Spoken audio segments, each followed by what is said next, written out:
वर्षावास करता है, एकाहारी रहता है। एकाहारी रहकर और 3 महीने का वर्षावास अपना पूर्ण करके फिर ये कठिन जीवन दान का कार्यक्रम होता है। और सबसे बड़ी बात है, तथागत ने इसमें जो सील है, जो हमारे 10 सील है, उपासक के जो 5 सील है, इनको पूर्ण रूप से अपने अंदर फॉलो करना, इन्हें समझना, ये सबसे बड़ी बात है। लेकिन हम कई बार ऐसा होता है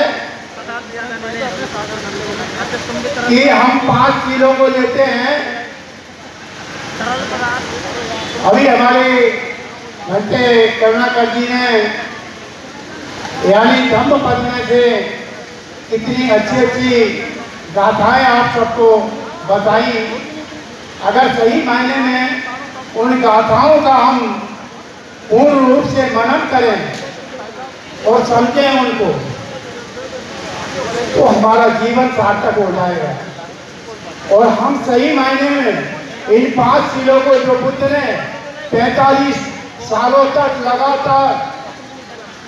लगातार मरणांत तक, जिस समय बुद्ध का निर्माण हो रहा था, उस समय भी भगवान तथागत बुद्ध ने सभी के लिए धर्म का उपदेश दिया और सीलों में सभी को बांधा। यानी किसी को ये नहीं समझा कि कोई भी आया उनके पास तो उसको जरूर उसको धर्मोपदेश दिया भगवान तथागत बुद्ध ने। जिस समय वो मृत्यु शैया पर जो है ना, उसी नाला के अंदर लेके वो अपना शरीर त्याग रहे हैं, उस समय भी एक धम्म उपासक आ गया और उसने भी धम्म उपदेश भगवान तथागत बुद्ध की पास जाकर सुना।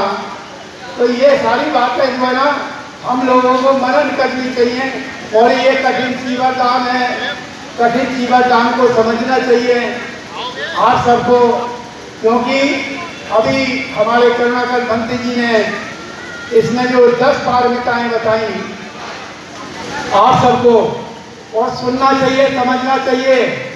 यहाँ इंडिया में भिक्षु को जो मर्जी कोई भी धर्मोपासक कुछ भी बोल देता है, लेकिन इसी जीवन को बाहर विदेश के लोगों ने, जैसे थाईलैंड हुआ, लाओस हुआ, कंबोडिया हुआ, बर्मा हुआ, चीन, जापान, जर्मन, ये सभी लोगों ने इसको इस ताज को सिर पर रखकर और आज के दिन उन्होंने इसको, जैसे आज कठिन जीवन दान हो रहा है, ऐसे ही अभी बुद्ध गया में जीवन दान हुआ था, वो सिर पर रख कर ले गए और सब भिक्षुओं को, 5 जो भिक्षु बैठे हुए थे उनको सबको उन्होंने जीवन दान किया। तो उनके अंदर श्रद्धा है। श्रद्धा कब जागती है? जब हम सीलवान हो जाएं।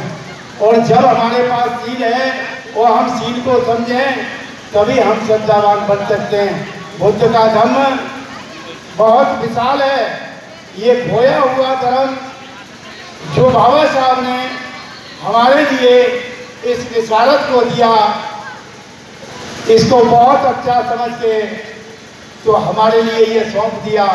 लेकिन सही मायने में जो ज्ञानवान भिक्षु है, जो बुद्धिमान भिक्षु है, वो बार बार अपने मुखारबिंद से चिल्ला कर बोल जाते हैं। लेकिन हम लोग सही मायने में 5 सीलों पर पूर्ण रूप से नहीं चल पाते हैं। अभी मैं राजस्थान में था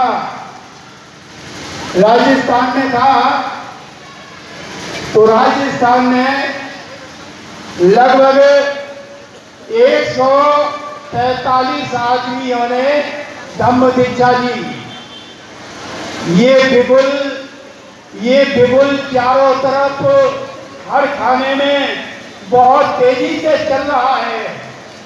भगवान तथागत बुद्ध और धीरे धीरे ऊपर उछल आते जा रहे हैं।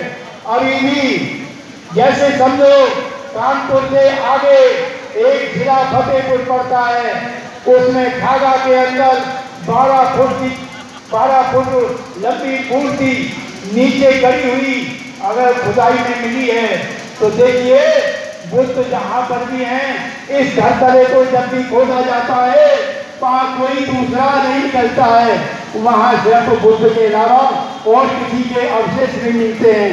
ऐसे महापुरुष को आप अपने हृदय से लगाओ, अपने गले से लगाओ और अपने घर की जो कुरीतियां हैं उनको बाहर फेंक दो, उसी में तुम्हारा बहुत बड़ा कल्याण होगा। और देखिए कि जैसे हम लोग जगह जगह जा रहे हैं, मैं एक जगह ठहरता नहीं हूँ, मैं बुद्ध विहार पर नहीं रुकना चाहता। बुद्ध विहार मुझे अच्छा नहीं लगता है कि मैं एक जगह पड़ा रहूँ। मैं जितना भी मुझे ज्ञान है मुझे, मैं ज़्यादा तो नहीं कहता, लेकिन जितना भी ज्ञान है मैं अपने पैरों से चल के गाँव और बस्ती मैं सब जगह जाकर मैं अपना प्रचार करता हूँ और हर तरीके से प्रचार करता हूँ। मैं यानी चूरू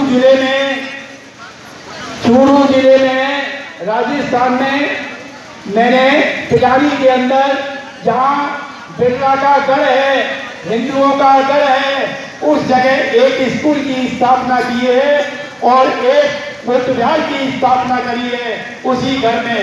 और वहीं पे उससे पहले मैंने 45 लोगों को धम्म दीक्षा दी और अभी मैं 20 तारीख को वहाँ पहुँचा था।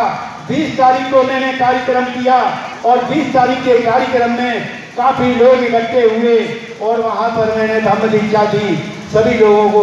तो ये काम अच्छे से चल रहा है, चारों तरफ चल रहा है। अब बुद्ध जाके हैं, बुद्ध सोए नहीं हैं और ना बुद्ध कभी सोए, लेकिन दुश्मनों ने अभी पुष्पमित्र शुंग की कहानी आई, बनते जी बता रहे थे, यहाँ पुष्पमित्र शुंग आया तो सभी लोगों उसका इतिहास सही मायने में जहाँ अपने मन से कुछ तो जानते हैं, कुछ नहीं जानते हैं, और जो जानते हैं वो उस बात को समझते हैं। पुष्पमित्र शुंग ने इस देश में जितना बड़ा हनन किया, बौद्ध भिक्षुओं के कत्लेआम किए, चार ये विद्यालय थे इस भारत के अंदर, जिन विद्यालयों में देश विदेश से लोग पढ़ने आते थे, नालंदा विश्वविद्यालय, तक्षशिला विश्वविद्यालय, विक्रमशिला विश्वविद्यालय, उदयपुरी विश्वविद्यालय, ये तमाम विद्यालय थे। हम यहाँ के मूल निवासी सारे हम बौद्ध थे, हमारे राजा महाराजा जितने भी थे वो सारे यहाँ के बुद्धिस्ट थे, पूरी सारे सीलों में चलते थे, सब सीलवान थे, लेकिन हमारे साथ में धोखा, छल, कपट ये सब कुछ हुआ और हमारे कत्लेआम हुए। एक बौद्ध भिक्षु का सर लाने पे 100 हत्याएं मांगी गई। उस पर जिस समय ये सिर लाते रहे और उसमें जो जबल सिर लेके आता था तो उसको पुष्पमित्र को ये पता लग जाता था कि ये दूसरी बार लाया है। उसने एक पत्थर मंगवाया, उस पत्थर पे रख के हमारे सिर हथौड़े से तोड़वाए और सरजू नदी के अंदर हमारे सिर सारे उसमें फेंके गए। सरजू नदी लहू लुहान हो गई, हमारे कत्लेआम हुए हैं, हमारे साथ में ऐसी ऐसी जातियाँ हुई हैं जिनको हम क्या कहें। बाबा साहब पूरे जीवन भर पढ़ते रहे, संघर्ष करते रहे, लेकिन ऐसे महापुरुष ने हमें ये धर्म दिया है तो हम इस धर्म पर चलकर अपना कल्याण करें, अपने परिवार का कल्याण करें और ज़्यादा से ज़्यादा अपने समाज में सब में भाईचारा बना के रखें। किसी भी राजनीति के फंडे में ना पड़े। कोई राजनीति हमारे काम में नहीं आएगी, कोई राजनीति काम नहीं आएगी, सिर्फ आपको धर्म ही काम आएगा। अगर आप धर्म को समझोगे ये धर्म ही आपके काम आएगा, अन्यथा कोई राजनीति काम नहीं आएगी, चाहे कोई भी हो। देखिए अभी मुझे निमंत्रण दिया गया, जो भी बात है मैं सच्चाई बोलूँ, अभी निमंत्रण उदित राज ने निमंत्रण दिया। कि मेरे नाम ले गए कि उनको यहाँ पे भेजो।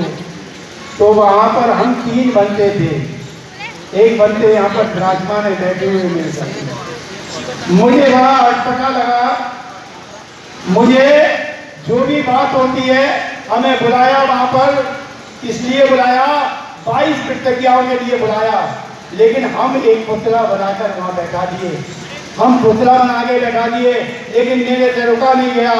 मैंने कि हम बुद्ध के पुतले नहीं हैं, हम कोई पत्थर नहीं है, जो जिस लिए तुमने यहाँ पर हमें बुलाया और आपने जिस काम के लिए बुलाया उस काम को नहीं किया। तो देखिए ये राजनीति वाले सभी हमारे लिए धोखा देते हैं। तो आप इनके किसी के पत्ते में ना पड़े, सिर्फ और सिर्फ इस धम्म को माने। बड़े बड़े अच्छे विद्वान यहाँ पर भिक्खु आए हुए हैं, हमारे करुणाकर हैं और हमारे भदंत आनंद महातेरो हैं।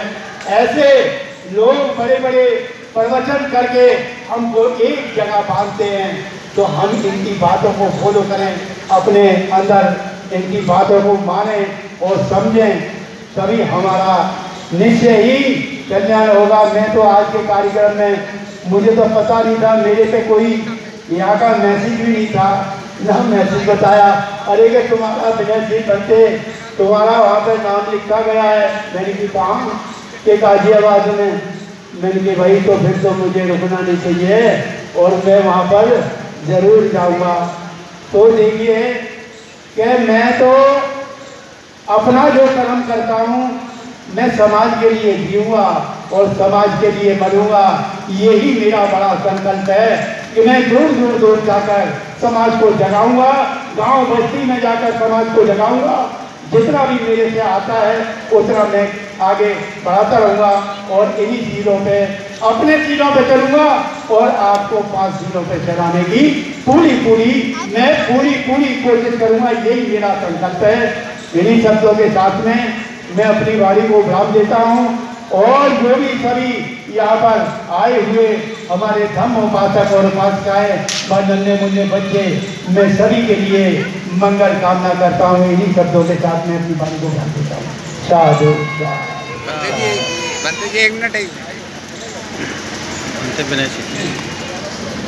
देखिए